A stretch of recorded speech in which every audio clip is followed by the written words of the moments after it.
Bismillahirrahmanirrahim. Assalamualaikum warahmatullahi wabarakatuh. Alhamdulillah, wassalatu wassalamu ala rasulillah, nabiyyina wa sayyidina Muhammad ibn Abdillah, wa ala alihi wa sahbihi wa man walah, wa ba'd. Saudara-saudariku, sebangsa, setanah air, dimanapun berada, semoga video ini menemui kita semua dalam keadaan sehat, dimuliakan oleh Allah Subhanahu wa Ta'ala, dan mendapatkan bimbingan untuk beraktivitas sehingga melahirkan maslahat untuk kita di dunia dan akhirat, insya Allah.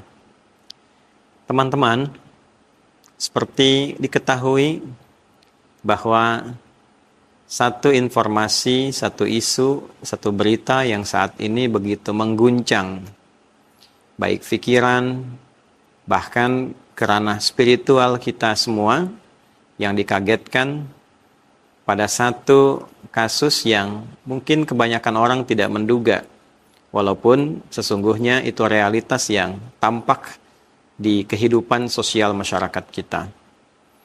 Sudah sebulan ke belakang kasus ini viral, bahkan diduga bertahun-tahun ke belakang juga sudah banyak terjadi dan dibincangkan dalam skala yang terbatas.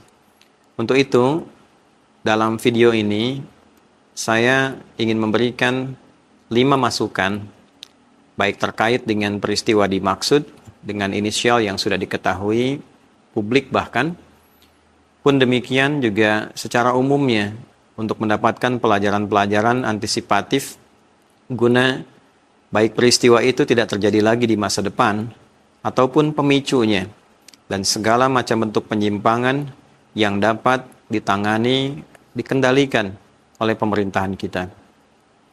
Yang pertama, kita mesti sepakat bahwa tindakan asusila dimaksud adalah sebuah penyimpangan yang nyata. Satu tindakan kriminal yang sangat membahayakan, memupus masa depan, dan berpotensi juga melahirkan penyakit-penyakit turunan baru. Oleh karena itu, saya menghimbau kepada siapapun, tidak hanya inisial SAM dalam hal ini yang banyak dibincangkan kini dan terbuka di ranah publik, tapi kepada siapapun yang terjangkit lewat penyakit itu, tindakan penyimpangan itu, kembalilah pada perilaku yang baik. Bertobatlah dengan taubat yang benar, apapun keyakinannya. Boleh jadi muslim, boleh jadi non-muslim, itu adalah tindakan yang sangat berbahaya. Perilaku yang sangat menyimpang. Penyimpangan seksual yang membahayakan, baik untuk pribadi, untuk keluarga, bahkan untuk kehidupan berbangsa dan bernegara. Saya ingin menyentuh di bagian pertama ini untuk saudara atau bahkan saudari sekalian. Tentu jika Anda seorang anak, terfikirkanlah akan orang tua. Tidak ada orang tua yang ridha dengan perilaku demikian. Jika Anda seorang suami, terfikirlah kepada istri. Jika Anda seorang ayah, terfikirlah kepada anak-anak. Bagaimana keluarga akan terluka? Bagaimana anak-anak bisa menanggung beban? Pun demikian dengan keluarga besar. Perbuatan ini termasuk perbuatan yang bukan hanya tercela, tapi juga menghancurkan orang-orang terdekat atau kenalan-kenalan di sekitaran kita. Maka kembalilah, belajarlah untuk bisa mengevaluasi diri, dan mencoba untuk berobat, mencoba untuk sembuh, mencoba untuk kembali ke jalan yang benar. Tentu sepanjang ajal masih belum sampai di kerongkongan, masih ada kesempatan dan hak kita untuk menjadi lebih baik dibandingkan dengan sebelumnya. Tidak hanya untuk inisial yang sekarang ramai diperbincangkan, tapi untuk siapapun yang boleh jadi terjangkiti dengan penyakit, penyimpangan atau kelainan seksual dimaksud, agar kembali lagi kepada keadaan dengan fitrahnya yang baik. Untuk laki-laki, pun demikian perempuan, LGBT itu penyimpangan. LGBT itu bukan sesuatu yang biasa. Jangan penyimpangan dimaksud dinormalisasi, karena membahayakan baik untuk pribadi ataupun untuk kehidupan sosial. Yang kedua, saya juga memberikan saran kepada pemerintah yang menangani hal-hal terkait, baik itu Kementerian Kesehatan, Kementerian Sosial khususnya, pun juga Kementerian Agama, dalam hal ini memberikan perhatian yang serius ini adalah di antara puncak gunung es yang menjadi tanda alarm yang sangat bahaya bahwa perilaku penyimpangan ini bila kita perhatikan dalam kehidupan sosial kita sudah banyak menyebar. Diakui atau tidak, ini sudah menjadi rahasia publik. Bagaimana video-video, konten-konten yang tampil di media sosial dan bisa diakses oleh lintas usia bahkan. Sebagian menjadi sesuatu yang biasa seperti tontonan yang wajarnya seakan-akan ada proses normalisasi disadari atau tidak. Saya ingin memberikan satu pengingat bahwa cita-cita Indonesia Emas 2045 itu tinggal 19 tahun lagi. Waktu yang tak terasa terus berjalan, durasi yang semakin singkat. Kita ingin keadaan bangsa yang kuat, yang kokoh, itu tidak mungkin bisa dicapai kecuali menyiapkan generasi yang kuat juga. Generasi yang kuat secara fisik, generasi yang kuat secara intelektual, secara spiritual, yang disarikan dalam dasar-dasar Pancasila itu. Dia berketuhanan yang Maha Esa. Spiritualnya kuat. Berkemanusiaan yang adil dan beradab. Jiwa kemanusiaan. Baik laki-laki, perempuan, dilatih dengan adab yang berkeadilan. Persatuan Indonesia. Jadi kalau setiap individunya sudah baik, di keluarganya bagus, dan itu dengan sendirinya akan menyatukan elemen-elemen bangsa ini untuk bersatu. Baru kemudian kita bicara pada sila yang keempat. Kerakyatan yang dipimpin oleh hikmat, kebijaksanaan, dalam permusyawaratan, perwakilan. Tentunya ini semua adalah hal-hal yang tidak mungkin kita lompat.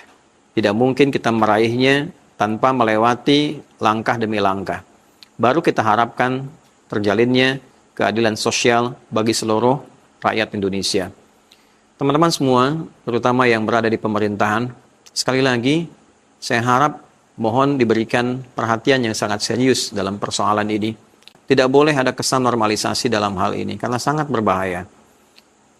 Kemudian yang ketiga, spesifik terkait dengan kasus SAM ini, saya menghimbau yang pertama kepada Kepolisian Republik Indonesia, baik Kapolri ataupun Kabar Eskrim, dan yang terkait, tidak perlu ragu, hal-hal yang sangat extraordinary crime, kejahatan-kejahatan yang sangat membahayakan, dan kegiatan penyimpangan seksual ini, kejahatan yang sangat membahayakan, membunuh potensi masa depan, membunuh generasi, dan juga menghambat cita-cita generasi emas. Tidak perlu ragu, siapapun oknumnya, hal-hal yang melekat di dalamnya, apalagi gelar-gelar misalnya agama tertentu, ataupun misalnya spesifik di Islam, mau dipanggil ustadzkah, kiai kah, syekh kah, ketika dia menyimpang, maka semua sama di hadapan hukum.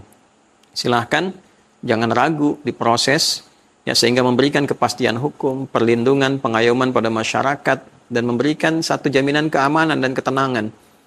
Dan mohon dikonstruksikan, saya melihat bahwa banyak sekali saat ini orang tampil memberikan klarifikasi, menyampaikan satu opini. Saya kira akan lebih baik kalau sudah dipastikan, statusnya sudah jelas, kemudian prosesnya berjalan, mungkin bisa dibuat rilis dari pihak kepolisian, dan tanpa ragu, kemudian mengurai ini.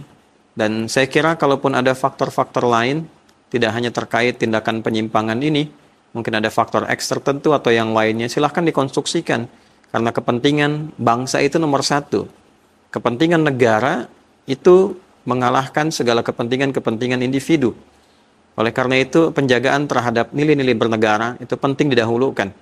Saya kira insya Allah bisa dipahami di konstruksi ini. Silahkan didalami, diteliti. Saya yakin juga pendalaman-pendalaman itu sudah dilakukan, dan kepentingan negara sekali lagi mesti diutamakan. Yang keempat, ini juga bagian yang tidak kalah penting untuk seluruh korban dari perbuatan-perbuatan yang menyimpang ini. Saya menyarankan kepada semuanya bangkit.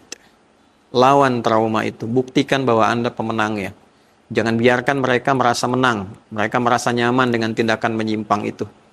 Bangkit, tunjukkan bahwa prestasi Anda tidak bisa dikalahkan dengan tindakan-tindakan buruk itu. Buktikan Anda yang terbaik, buktikan itu menjadi energi untuk kembali melahirkan kekuatan positif yang kelak itu bisa menginspirasi Anda menjadi pribadi yang lebih kuat, pribadi yang lebih kokoh, dan dengan kekuatan itu tularkanlah semangat-semangat keberanian kepada generasi berikutnya. Bangkit, lanjutkan studi, lanjutkan belajar, berikan kontribusi untuk bangsa ini di masa depan, sehingga menjadi bangsa yang kuat, yang kokoh, yang baik. Yang terakhir saya kira, saya juga memberikan anjuran kepada seluruh tokoh-tokoh agama untuk memperhatikan, terutama yang memiliki tanggung jawab di institusi pendidikan yang sifatnya barangkali seperti pesantren. Ada tempat untuk menginap, ada santri yang di dalamnya dididik. Kita berikan perhatian yang lebih, berikan pendidikan. Dalam dunia pesantren tentu ada fikih munakahat dan sangat jelas mentalitas ditekankan kembali, dikuatkan kembali, dan juga tokoh-tokoh agama, juga tokoh-tokoh di ormas, saya kira saatnya berfokus ya untuk memberikan perhatian yang kuat, mendidik kembali generasi-generasi Islam yang baik bagi umat Islam, sehingga bisa berkontribusi dalam nuansa kehidupan yang sekarang lebih kompleks persoalannya. Tidak mungkin bisa diatasi kecuali generasi-generasi Indonesia ini sudah memiliki kekuatan pikiran, kekuatan fisik, dan kekuatan spiritual yang baik. Untuk itu, sekali lagi, saya menghimbau semua kita bekerja sama untuk fokus pada satu penguatan yang sifatnya positif. Dan ingat juga kepada masyarakat, jangan disimpulkan bahwa bila ada satu oknum yang terlihat misalnya seperti orang luar, punya karisma, lantas semuanya sama. Tidak. Mungkin banyak sekali syekh-syekh lain yang baik-baik, yang sedang bertugas di sini, yang bekerja sama. Jangan juga disimpulkan bahwa bila satu ini terjadi, yang lainnya berpotensi melakukan serupa. Na'udzubillah, belum tentu. Tapi juga harus dibangun mental yang kuat. Jangan sampai berlebihan juga. Jangan disimpulkan kalau ada orang-orang dari luar, apakah dari Arab, ataukah dari Eropa, dari Barat, ya, seakan-akan datang itu langsung kita kemudian menjadi, ya, seakan mentalnya melemah, gitu kan? Seakan itu sosok yang harus diagungkan dan sebagainya. Tidak. Lihat latar belakangnya, lihat kemampuannya juga, ya. Jadi tampilkan mental bangga sebagai orang Indonesia, belajar yang kuat. Ya, tampilkan kebanggaan bahwa kita ini sebetulnya negara yang kuat, negara yang kaya. Hanya jangan sampai kemampuan kita, potensi kita itu mesti muncul dengan adanya musibah-musibah seperti ini dulu. Tidak. Kita mulai dari sekarang, siapkan diri kita, kemudian dekatkan diri kita kepada Allah Subhanahu wa taala. Selalu jangan tinggalkan sholat. Kembali kepada Allah, baca Al-Qur'an, pelajari Al-Qur'an, dan tanamkan kecintaan kepada bangsa, kepada negara untuk memperbaiki dalam nilai-nilai kebaikan. Terima kasih, semoga bermanfaat, dan maafkan saya bila ada hal-hal yang kurang berkenan. Demikian, subhanakallahumma rabbana wa bihamdika, asyhadu an la ilaha illa anta nastaghfiruka wa natubu ilaik. Alhamdulillahi rabbil alamin. Assalamualaikum warahmatullahi wabarakatuh.